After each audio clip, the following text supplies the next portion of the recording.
ये है बार्बी और कैन का घर। आज की कहानी शुरू होने से पहले आप सब हमारे चैनल को सब्सक्राइब और लाइक ज़रूर कर दें। देखते हैं कि आज बार्बी और कैन के घर में क्या होने लगा है। यहाँ अभी सुबह का वक्त है और बार्बी और कैन सब सो रहे हैं क्योंकि अभी तक बार्बी की आंख नहीं खुली है और सुबह के 8 बज चुके हैं। अभी तक बार्बी और कैन के अलावा कैन की बहन और छोटा चिंकू भी सोया हुआ है। इन दोनों की आंख भी अभी तक नहीं खुली क्योंकि रात देर तक चिंकू जागता रहता है और चिंकू सुबह देर से उठता है। चिंकू हमेशा टीना के पास ही सोया होता है क्योंकि चिंकू को टीना बहुत ही पसंद होती है क्योंकि वो उसकी प्यारी सी फूफू होती है। साथ ही हम अब देखते हैं कि बार्बी और कैन क्या कर रहे हैं। थोड़ी देर गुजरती है कि मोबाइल फ़ोन बजने लग जाता है।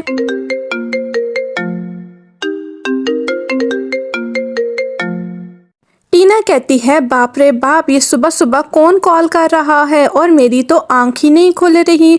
ओह नो, मुझे तो याद आया है, आज तो रिश्ते कराने वाली ने आना था और साथ ही वो कुछ लोगों को अपने साथ लेकर आ रही थी टीना को देखने के लिए। ये बात मेरे सहन से कैसे निकल गई है और अगर उन्होंने अभी आना हुआ तो मैं कैसे तैयारियां करूंगी। और इतने ही में वो कॉल उठाती है, उससे पता लगता है कि मेहमान अभी सुबह आ रहे हैं, वो शाम को नहीं आ रहे। बार्बी कहती है, कैन कैन उठो, तुम्हें पता है मेहमान अब शाम को नहीं आ रहे, अभी सुबह आ रहे हैं और घर में तो कुछ पकाने के लिए भी नहीं है। तुम जाओगे मार्केट से कुछ लाओगे तो मैं उनके आगे पेश करूंगी।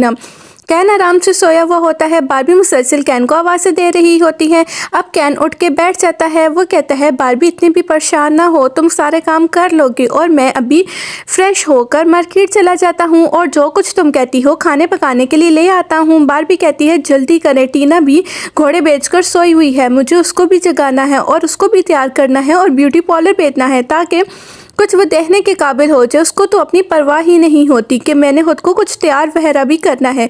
कैन कहता है, बार्बी तुम बिल्कुल भी परेशान ना हो, सब कुछ हो जाएगा। बार्बी कहती है, कैन जल्दी जल्दी करें, आप यहाँ पर बैठे हुए हैं, अभी आपने मार्केट जाना है और वो जो कुछ लाएंगे मुझे पकाना भी होगा। कैन कहता है, अच्छा ठीक है। यहाँ बार्बी टीना के पास आ जाती है। बार्बी टीना को कहती है, टीना टीना उठो, जल्दी उठो, तुम्हें पता है आज वो रिश्ते वाले आ रहे हैं, वो शाम को नहीं आ रहे, वो अभी ही आएंगे। टीना कहती है, भाभी प्लीज़ मुझे अभी सोने दे, मेरी नींद भी पूरी नहीं हुई है, आपको पता है ना चिंकू रात देर तक खेलता रहता है और फिर मेरी नींद भी पूरी नहीं होती। बार्बी कहती है, बाप रे बाप, मैं किधर जाऊँ, एक तो इसका भाई वो भी आराम से बैठा हुआ है और ऊपर से उसकी बहन, और ये भी किसी काम की नहीं है, इसको पता नहीं है रिश्ते वाले देखने आ रहे हैं और ये तैयार हो जाए, मैं चिंकू को उठाऊंगी तो तभी ये उठेगी। यहाँ चिंकू रोने लग जाता है। बार्बी कहती है, चिंकू बेटा खामोश हो जाओ, तुम क्यों रोने लग पड़े हो, यहाँ तुम्हारी फुप्पू हैं कि उठने का नाम ही नहीं ले रही। टीना उठ जाओ ना, तुम्हें क्यों नहीं समझ आ रही, वो लोग सर पर आ जाएंगे और तुम ऐसी हालत में हो। मैं लेकर जाती हूँ, चिंकू को खामोश करवाती हूँ। बार्बी चिंकू को लेकर आ जाती है कैन के पास और कैन पर गुस्सा करती है, कैन तुम अभी के अभी यहीं बैठे हुए हो, उनके आने का इंतज़ार कर रहे हो, जब वो आएंगे तो तुम तब जाओगे। यहाँ बार्बी चिंकू को लेटाने लग जाती है और चिंकू को खामोश करवाती है। चिंकू बेटा खामोश हो जाओ, अब रोना नहीं। यहाँ बार्बी चिंकू को लेटा देती है और कैन जूते पहनकर वॉशरूम की तरफ जाने लगता है। अब कैन वॉशरूम में आ चुका है और फ्लश पे बैठ जाता है। कैन सोच रहा होता है, जल्दी जल्दी फ्रेश हो जाऊं, अभी तो नहाने का टाइम नहीं है, मुंह हाथ धो ही लेता हूं और जल्दी जल्दी मार्केट जाऊं, इससे पहले बार्बी फिर आवाज़ें देने लग पड़े और बार्बी तो मुझसे खफा हो जाएगी। कैन कहता है, क्या करूं बार्बी, पर भी तो बहुत सारी जिम्मेदारियां हैं। बार्बी इसलिए परेशान होती है, अभी तो उसने घर को भी समेटना होगा और खाना पकाना भी करना होगा, मैंने तो सिर्फ मार्केट जाना है और लेकर आना है, जल्दी जल्दी हाथ धोता हूं और जाता हूं। यहाँ कैन हाथ मुंह धो रहा होता है और कहता है, सबसे पहले जाकर चीज़ें लेकर आऊँगा। तो कैन कहता है, अभी मैं यहाँ से जा रहा हूँ। यहाँ से कैन जाने लग जाता है। कैन कहता है, जल्दी से गाड़ी निकालता हूँ और जाता हूँ। यहाँ पर बार्बी आ जाती है और नहाने लग जाती है। बार्बी कहती है कि अभी थोड़ा सा खुद को भी तैयार कर लूँ और फिर कैन आ जाएगा, चीज़ें लेकर आएगा तो मुझे चीज़ें वगैरह भी बनानी होंगी। टीना यहाँ पर अभी भी सो रही होती है। अब टीना को ख्याल आता है, उठ जाओ नहीं तो भाभी आएंगी तो और भी डांटेंगी। टीना सोच रही होती है, मैं क्या पहनूंगी, मैं कैसे तैयार होंगी, ब्यूटी पार्लर जाऊंगी या क्या करूंगी। अब टीना अपने ड्रेसेस निकालने लग जाती है। वो सोच रही होती है आज के मौके के मुताबिक मुझे कैसा ड्रेस पहनना चाहिए। वो एक शॉर्ट फ्रॉक देखती है, कहती है ये पहनूं या ये तो डेट पे पहनने के काबिल है। बारबी कहती है ये तो टॉप बहुत ही प्यारा है। फिर टीना को भाभी की बात याद आ जाती है। उसकी भाभी ने कहा था बहुत ही प्यारे से कपड़े पहनना और ऐसे दुपट्टा वगैरह भी सर पे लेना ताकि वो आज तुम्हें पहली दफ़ा देख रहे हैं और तुम उनको पहली ही नज़र में पसंद आ जाओ। कोई भी बेहुदा सा कपड़े नहीं पहनना, शॉर्ट ड्रेस तो बिल्कुल भी तुमने नहीं पहनना। वो क्या सोचेंगे कि इनकी बेटी तो बहुत ही ज़्यादा मॉडर्न है, तो ये चीज़ें सेब नहीं देती।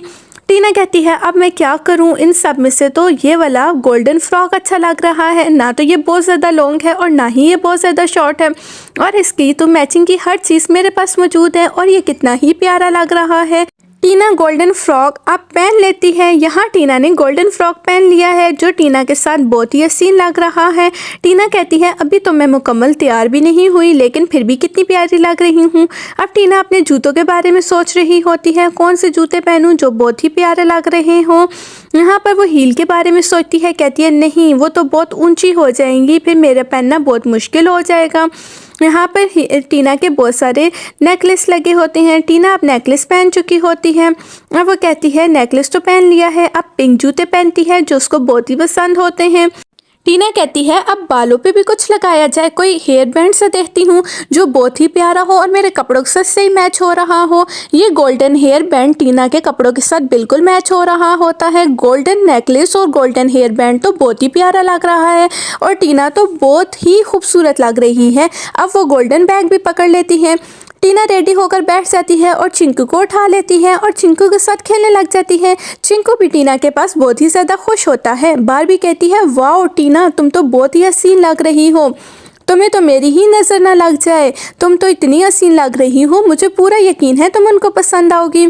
यहाँ पर अब बारबी किचन की तरफ आ जाती है क्योंकि उसने किचन में भी काम करना होता है और वो किचन की सफाई का भी ख्याल रखती है। यहाँ पर बहुत सारी चीज़ें बारबी ने तैयार भी कर रखी होती हैं मेहमानों के लिए और कुछ चीज़ें तो कैन भी लेने गया होता है। बारबी कहती है ये तो सारी तैयारी हो चुकी है, अब बाकी घर भी देख लेती हूँ, बाकी घर गंदा तो नहीं, मेहमान अगर कहीं और घर में भी घूमे तो उनको साफ़ सुथरा सा लगे। टीना बाकी घर को भी देख रही होती है कि कहीं कोई गंदगी वगैरह तो नहीं। ये टीना का मेकअप रूम होता है, ये बेबी रूम होता है। अब बारबी टेबल ले आती है, मेहमानों के लिए चीज़ें लगाने लग जाती है कि मेहमान आ जाएंगे। यहाँ बारबी बहुत प्यारी प्यारी चीज़ें रख देती है मेहमानों के लिए क्योंकि कैन सारी चीज़ें ले आया होता है। बारबी कहती है उनके आने से पहले चीज़ें पड़ी हुई हों। यहाँ पर वो तीनों बैठ जाते हैं और मेहमान बस आ रहे होते हैं। ये होता है लड़का और लड़के की साथ मम्मी आती हैं। यहाँ पर उसकी मम्मी और लड़का बैठ जाते हैं। लड़के को टीना बहुत ही पसंद आती है और टीना को भी वो बहुत पसंद आता है और लड़की की मम्मी को भी वो बहुत पसंद आते हैं। यहाँ पर टीना और राहुल का रिश्ता पक्का हो जाता है। सब घर वाले बहुत ही खुश होते